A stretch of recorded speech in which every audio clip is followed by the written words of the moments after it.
ladies and gentlemen. The story you are about to hear is true. Only the names have been changed to protect the innocent. Fatima Cigarettes, best of all long cigarettes, brings you Dragnet.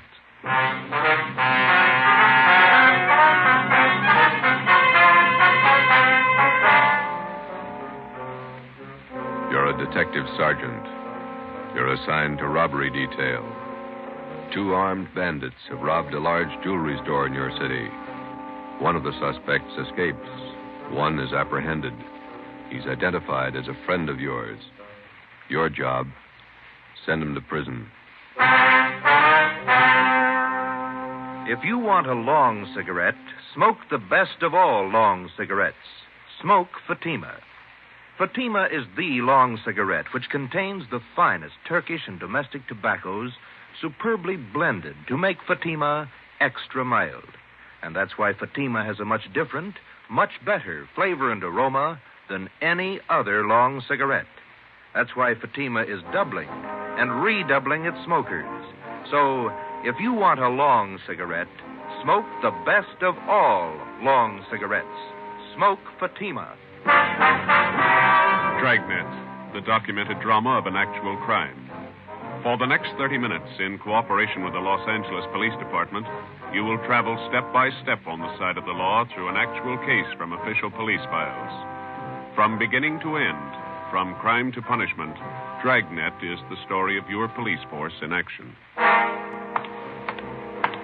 It was Tuesday, February 8th. It was cold in Los Angeles. We were working the night watch out of robbery detail. My partner's Ben Romero. The boss is Thad Brown, chief of detectives. My name's Friday. I was on the way over from the city hall, and it was 8:35 p.m. when I got to the second floor of the Georgia Street Receiving Hospital. Treatment room. Joe, hi. Hi, Doc. Ben, how's it going? Okay. It hurt for a while. Doc gave me an injection. 1/6 of a grain of morphine, Novocaine injection. Bullet still in your shoulder? Doc's about ready to take it out. As soon as I get the wound cleaned, here's the soap and water, nurse. Alcohol sponge, please. How's it look, Doctor? Well, there's the x-ray. Shallow penetrating wound in the deltoid area. Sludge, larger than the soft tissue right here. Oh, yeah. No bone involvement. Luckily, the bullet was spent. That's good. Feel okay? Sure. Nurse, methylate applicators, please. Thanks. Let's see now. Where'd you leave Tyler, Joe? Interrogation room. Reynolds and Thompson are with him. Let me have the probe, nurse. Yeah. Feel anything, Romero? No. That's it. You hear that? Hear what? Located the slug with a probe. Oh. Nice. Forceps. Thanks. There we go. Oh, steady. You call your wife? No, she don't worry. Here it is, boys. Want to mark it for evidence? Yeah, give it to me, will you? I will. Nurse, sterile saline solution. Irrigate the wound. No sign of Tyler's partner, huh, Joe? Guy got me? No, not yet, no. Sterile dressings, please. How long did you know this Tyler? Before he went wrong, I mean. I met him in the Army, helped him line up a job when he got out. It's too bad. Sure is funny. Meeting a friend of yours pulled an armed robbery. Must have surprised you, huh? Yeah, kind of. You want me to drive you home when the doc's finished here? Let's go back to the office and talk to Tyler first. Okay. Is that all right, Doc? No. You're staying right here, Romero, till tomorrow morning. If you haven't got a temperature by then, I might release you. Oh, it's only a flesh wound, Doc. I feel all right. I'm not taking any chances with gunshot wounds. If infection set in and you were laid up, I'd have the pension committee to answer to. You're staying here. Sounds like an order. It is. You can pick them up in the P&F ward tomorrow morning. Okay. You going to need anything, Ben? Yeah. I phoned to tell my wife I won't be home for dinner. His name was Max Tyler, white, male American, age 32. Dark hair, brown eyes, medium build, married, father of twin boys. He was a friend of mine. We served together in the Army overseas, and when the war finished, I came back to my job on the force, and Max went back to his old job. It didn't fit him anymore. He stopped working and started drinking. His wife didn't help much. Max started with small trouble, but it grew fast. On the afternoon of February the 8th, Tuesday, Ben and I surprised 2 men holding up a Main Street jewelry shop. Shots were exchanged, and Ben received a flesh wound in the shoulder. One of the hold-up men escaped. The other one was apprehended. His name was Max Tyler. Hi, Larry. Hi, Joe. Glad you got here. Tyler says he won't talk to anybody but you. Okay, boy. Thanks for standing by. Sure. I'll be outside if you need anything.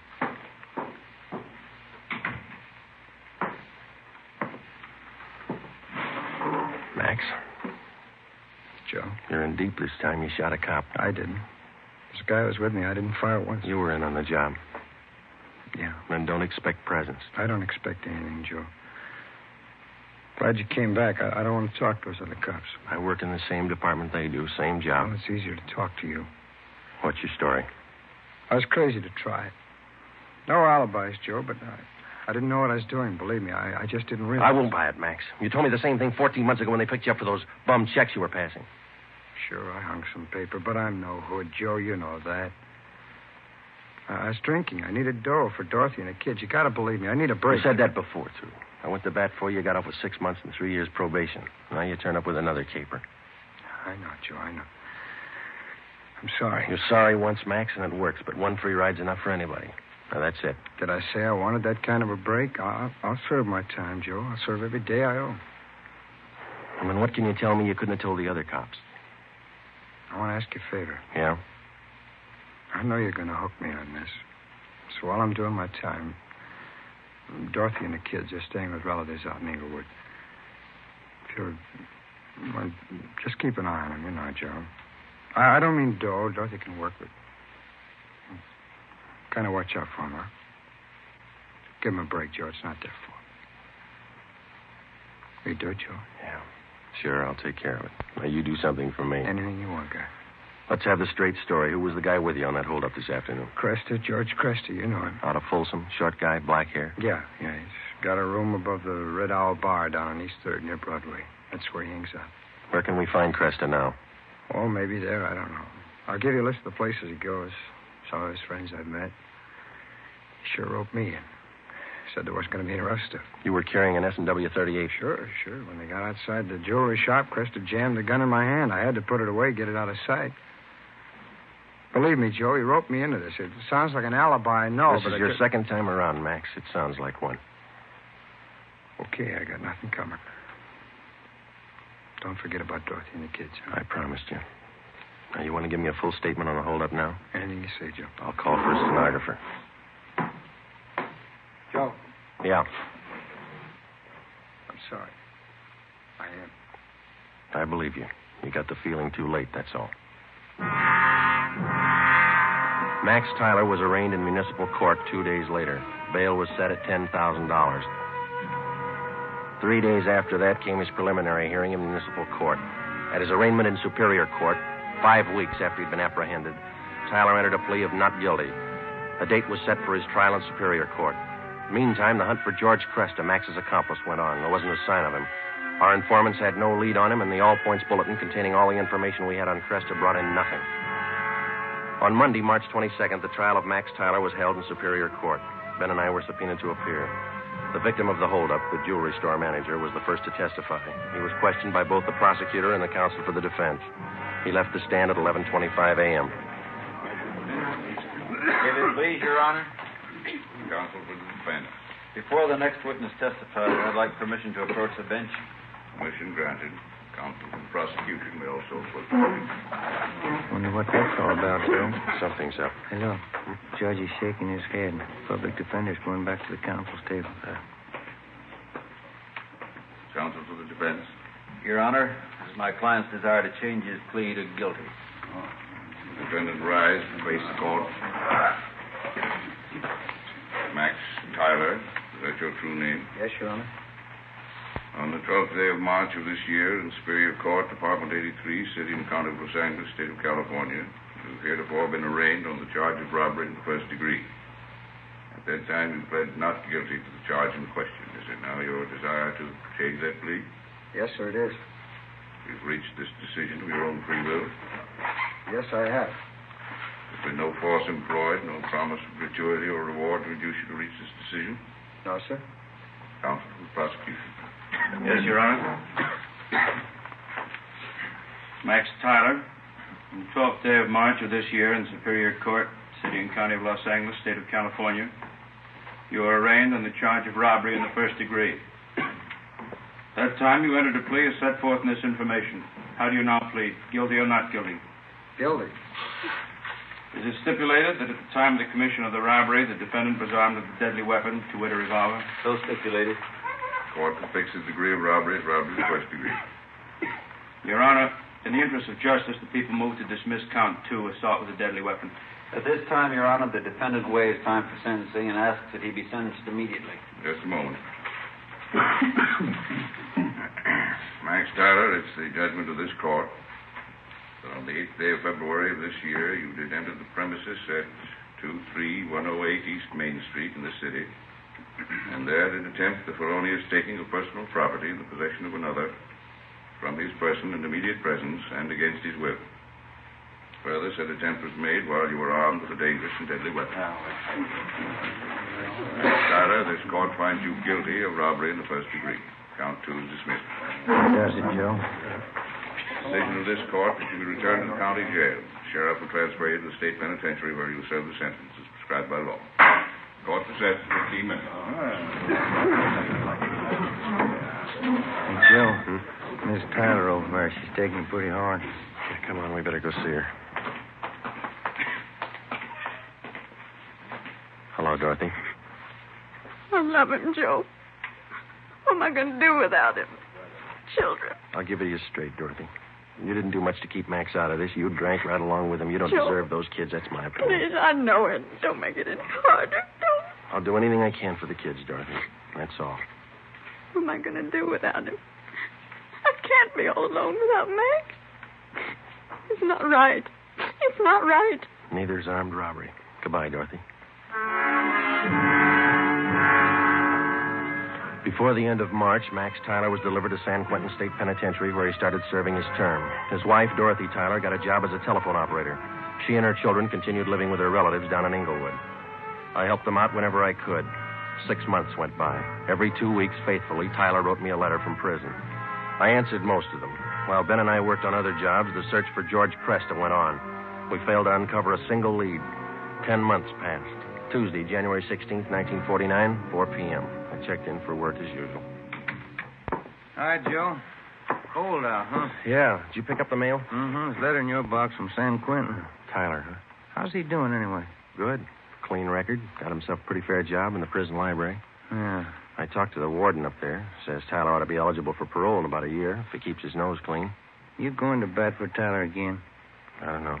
See what happens. How can you see anything in that guy? He's giving you nothing but trouble. Oh, a lot of people are giving him the same. Maybe that explains it. Not for me, it doesn't. I wouldn't trust him with dirty laundry. I get it.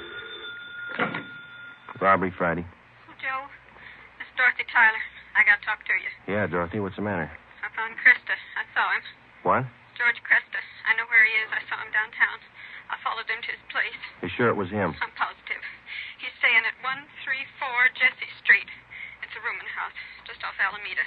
134 Jesse. Got it. Thanks, Dorothy. Come on, Ben. 8 minutes later, Ben and I were interviewing the landlord at 134 Jesse Street, a cheap rooming house down on the south end of the city. The landlord's name was Peterson. We showed him Cresta's mug shot, and he told us he was in room 11. We went up a dark, narrow stairway to the second floor.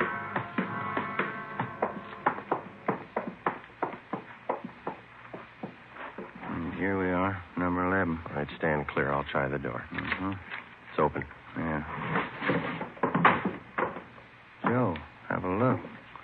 He's asleep. He's passed out. Come on, slip the cuffs on him.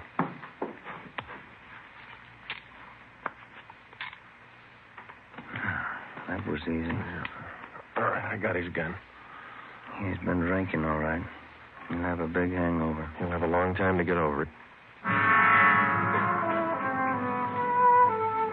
George Cresta was booked at county jail on suspicion of robbery. 2 months and 3 weeks later in Superior Court, he was tried and convicted of assault with a deadly weapon and first-degree robbery and sentenced to the state penitentiary.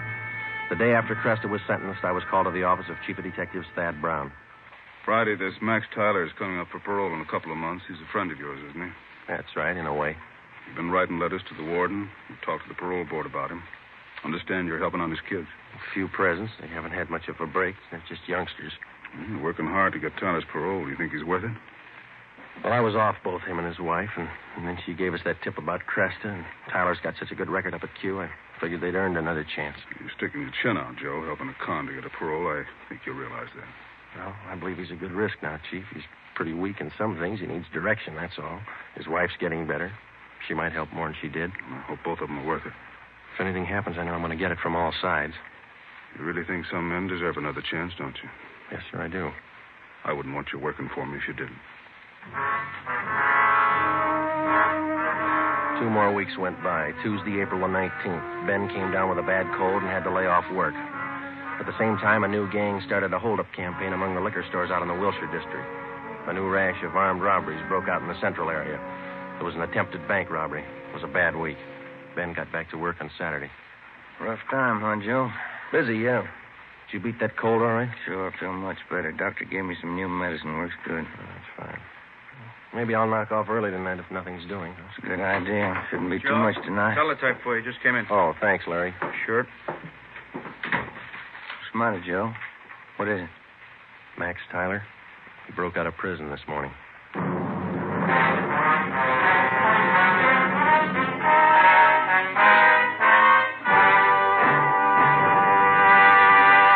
You are listening to Dragnet, authentic stories of your police force in action. And now, here's an authentic report from Fatima Cigarettes. In 1949, Fatima doubled, tripled, and quadrupled its smokers. In 1950, enjoy Fatima yourself. You'll find Fatima extra mild. Because Fatima is the long cigarette which contains the finest Turkish and domestic tobacco superbly blended to make Fatima extra mild. You'll find Fatima tastes much better. Fatima's superb blend gives you a much different, much better flavor and aroma than any other long cigarette. You'll find Fatima tops in cigarette quality. Fatima has always stood for the best in cigarette quality. For a new year of great smoking enjoyment, buy Fatima in the appealing golden yellow package. You'll agree, Fatima is the best of all long cigarettes.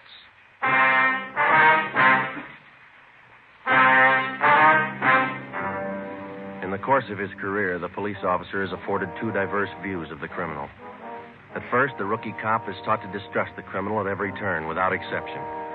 He's schooled in the 1,001 ways in which the criminal operates, his psychology, his mode of operation. Then, when he's thoroughly acquainted with the methods of the criminal and how best to detect them, the police officer starts to learn the most difficult lesson of all: how to distinguish between the confirmed criminal and the lawbreaker, in whom there is hope of rehabilitation. After 9.5 years of police work, my first experiment in this field was with Max Tyler. I'd given him 2 chances to prove himself, and he'd lost on both of them. So did I. 2 months before his parole hearing, which might have given him his freedom, Max Tyler had suddenly decided to escape. How he figured it, I didn't know, but it was my job to find him. At 5 o'clock that afternoon, Ben and I met in the chief of detective's office. 2 officers, Holland and Grayson, from the State Adult Authority escape detail, were there. How did Tyler manage his escape, Grayson? Same old story. They figured they could trust him up there. He had a good job on the prison farm. They trusted him. When did they find out he was gone? On the early morning count. Have you checked his relatives out in Inglewood yet? Yeah, we have. We've got the home staked out. We're covering all the places we figure he might go. How about Mrs. Tyler? You get in touch with her Friday? Her relatives told us that she's on a weekend vacation with the 2 kids, staying with friends down at Laguna Beach. We got a call in to them. Should be hearing from them soon. I understand Tyler's a friend of yours, Friday. He was ready for parole.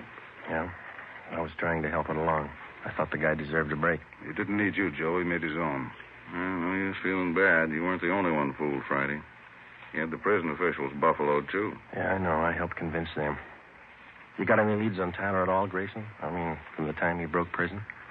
Pretty strange. They traced him as far as Stockton, then they lost the trail completely. The Stockton police in on the search? Yeah, sure funny. The guy has no money, no car we know of, no change of clothes. You figure he's getting help from somebody? Could be. Excuse me a minute. Brown speaking. Yeah, just a moment. You, Friday. Oh, thank you. Friday? Yeah. When? Where? Just a minute. Will you hold on, please? It's the Tyler's friends down at Laguna Beach. Mrs. Tyler there? No, she called him last night about 7 o'clock. Told him she'd changed her plans. She wasn't coming. She told them where she was going? She wanted to know which highway would take her to Stockton. We told the Tyler's friends in Laguna Beach to contact us immediately if they heard from either Mr. or Mrs. Tyler. We got out an APB on Dorothy Tyler, and then we drove out to interview her relatives in Inglewood. They told us that Mrs. Tyler had the 2 children with her. She had left their house at 6 p.m. the night before by taxi. As far as they knew, she didn't own a car. We talked with some of her friends in the neighborhood. The only thing they could tell us was that she had not borrowed a car from any of them. We drove down to the telephone exchange where she was employed as an operator, and we spoke with a manager, a Mr. Ralph Cartwright. I'm sorry, gentlemen. This is Mrs. Tyler's night off. Is there something I can help you with? When is Miss Tyler due back at work, Mr. Cartwright? Well, she's working the 10 to 7 starting tomorrow, due in at 10 a.m. Uh-huh. We understand that she's on a weekend vacation, huh? Yes, you see, today was payday, so she asked me if she could have her check ahead of time. Said she had to have the money for the weekend. Did you give her the check?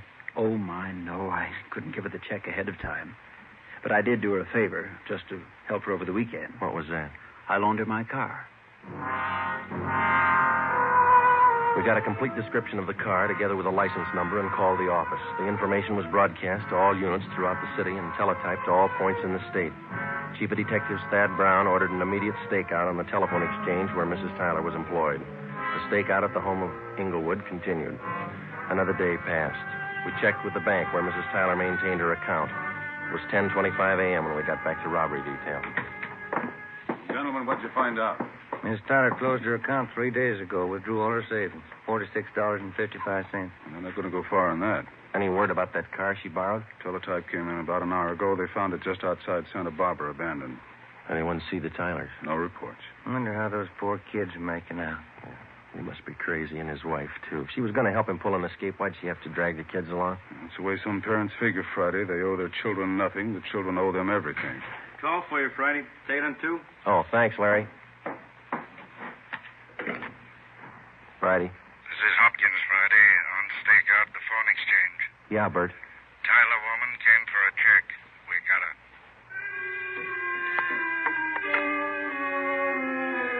Dorothy Tyler was brought into the city hall. With her was one of her children. He was delivered to the juvenile authorities for the time being. Mrs. Tyler was brought to the interrogation room. She refused to admit anything to the officers from the adult authority. She said she wanted to talk to me. I went in. She threw her arms around me and started crying. Joe, you won't let him get Max, will you? You won't let him. I'm after him as much as they are, maybe more. Where is he? I can't tell you. Why'd you do it, Dorothy? Why? Oh, you know why, Joe. You know why. I had to see him. I had to be with Max. It's a bum deal. You traded days for years. They can't get him. If I don't tell them where he is, they won't find him. They'll find him. He's got to eat, so do you and the kids. He has to go to work, and working with a gun is all he knows. He'll leave a trail. We'll find him. Children. What have they done with the children? Where's Jimmy? They're taking care of him. That's more than you did. Where's your other boy, Vance? Max. Max has him. That's fine. You and Max ought to be real proud of yourselves. I had to see him. You know that. I had to see Max. Has he got a gun? Has he? Has he used it? No. He just thought he might need it. He hasn't hurt anyone. I swear it. You helped him escape, is that right? You helped him. He needed help. I met him at San Rafael. We drove all night. He didn't hurt anyone, Joe. He hasn't hurt anyone. Where is he now? Where is he? All right, Dorothy, we'll find him.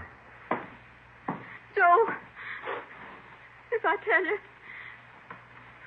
tell you, will you go alone? I can show you the way. Will you go alone? Yeah. All right. I'll take you to him, Joe. I trust you. Yeah, I trusted him once, too. 5 p.m., Monday, April 25th. Dorothy Tyler, Ben, and I got in the car and headed north for the coast town of Santa Maria. Acting under orders of Chief of Detectives Thad Brown, Larry Thompson from Robbery Detail followed in another car. Holland and Grayson from the State Adult Authority were with him. It was 10 minutes past 8 when we drove through the town of Santa Maria. Just outside the city, Dorothy Tyler directed us to turn off onto a dirt road. We drove about 2 miles. She told us to pull up. Across that field. Shack by those trees. Lonely out here. I'll go with you, Joe. Maybe Max won't understand. You stay here. Joe, that car. car stopped here. It's cops, Dorothy. It had to be. They won't shoot unless Max does. But you promised. You said you'd go alone. I'll go alone.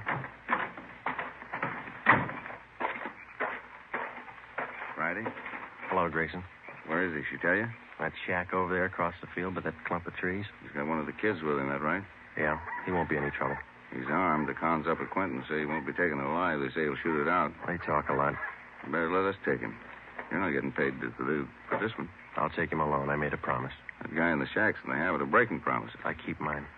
Keep an eye on Miss Tyler, will you, Ben? Thompson's watching her. I'm coming with you. I told her I'd go alone. There's 2 doors, front and back. Which one you going in? Front. I'll be around back. Careful, Joe. Yeah. I'll be right back, Grayson. I started to cross the field. The shack was about 100 yards from the road. The field was uncultivated, and I wasn't sure of my footing. I stumbled over a tree stump. Halfway across the field, the lights in the shack went out. Who's that? Who is it? It's me, Max. Joe Friday.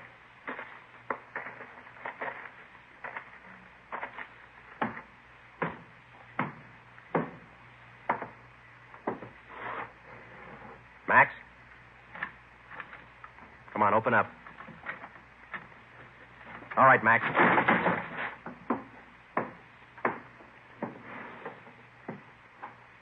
Why the gun, Joe? I never thought you'd take me with a gun.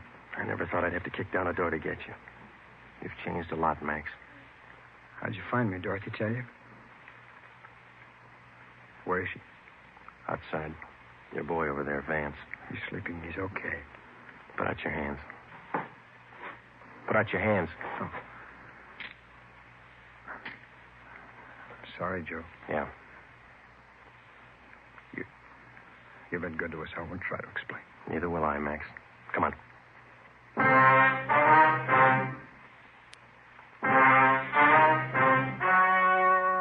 The story you have just heard was true.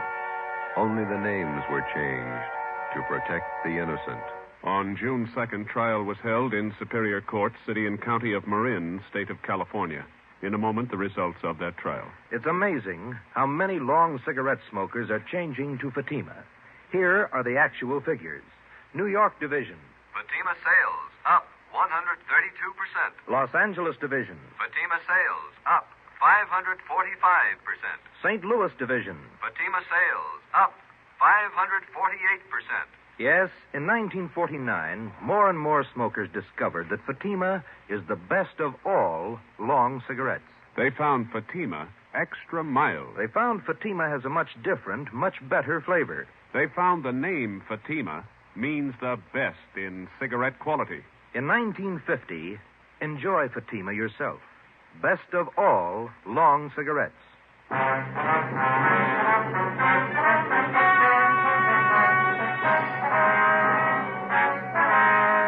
Max Tyler pleaded guilty to the charge of escape and was sentenced to the term as prescribed by law. He was returned to San Quentin and then transferred to Folsom Penitentiary, where he is now serving his sentence. You have just heard Dragnet, a new series of authentic cases from official files. Technical advice for Dragnet comes from the Office of Acting Chief of Police, W.A. Wharton, Los Angeles Police Department. Dragnet honors the state of California and the men of the California Highway Patrol, another of America's outstanding law enforcement agencies. One of these men, Highway Patrol Commissioner Clifford E. Peterson, outstanding administrator and educator in the field of law enforcement, dedicates his life to making yours more secure.